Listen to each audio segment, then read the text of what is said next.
Ella Jo Baker was born on December 13, 1903 in Norfolk, Virginia. Growing up in North Carolina, she developed a sense for social justice early on, due in part to her grandmother's stories about life under slavery. As a slave, her grandmother had been whipped for refusing to marry a man chosen for her by the slave owner. Her grandmother's pride and resilience in the face of racism and injustice continued to inspire Miss Baker throughout her life.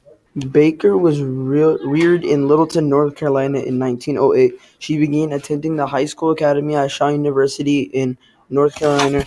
Baker continued her college education at Shaw University, graduating as a valedictorian in 1927. She then moved to New York City in search of employment. There she found people suffering from poverty and hardship caused by the Great Depression. Was introduced in a radical political activism that became her life's work. In the early 1930s, in one of her efforts at implementing social Ella Baker became one of the most leading figures of the civil rights movement in the 1950s and 60s, following her early work for the National Association of the Advancement of Colored People. She was among the founders of Dr. Martin Luther King's Southern Christian Leadership in 1957.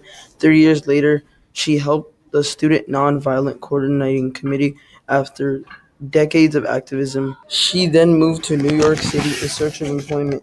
There, she found people suffering from the poverty and hardship caused by the Great Depression and was introduced to the radical political activism that became her life's work.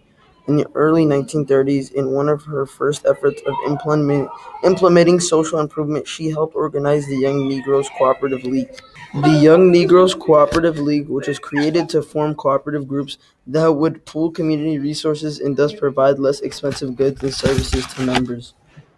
Baker married T.J. Roberts in the late 1930s and joined the staff of the National Association of Advancement of Colored People, also known as the NAACP, first as a field secretary, later as a national director of the NAACP's various branches. NAACP and the newly responsible for the care of her young niece. She resigned from her director position in 1946, but worked with the New York branch to integrate local schools and improve the quality of education for black children. Inspired by the historic bus boycott in Montgomery, Alabama in 1955, Baker co-founded the organization in friendship to raise money for the civil rights movement in the South. In the later 1960s, inspired by the early leaders such as Stokely Carmichael, SNCC focused on black power and draft resistance to the Vietnam War. As early as 1965, Executive Secretary James Forman said he did not know how much longer we can stay nonviolent. And in 1969, SNCC officially changed its name to the Student National Coordinating Committee to reflect the broadening of its strategy.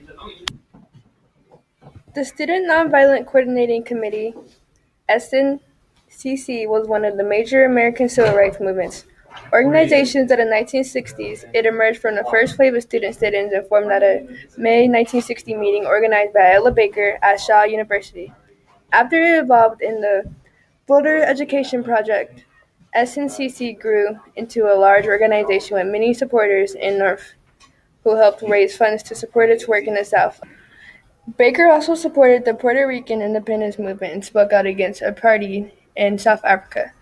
Baker allied with a number of women groups including the Third World Women's Alliance and the Women's International League for Peace and Freedom. She remained an activist until her death in 1986 on her 83rd birthday.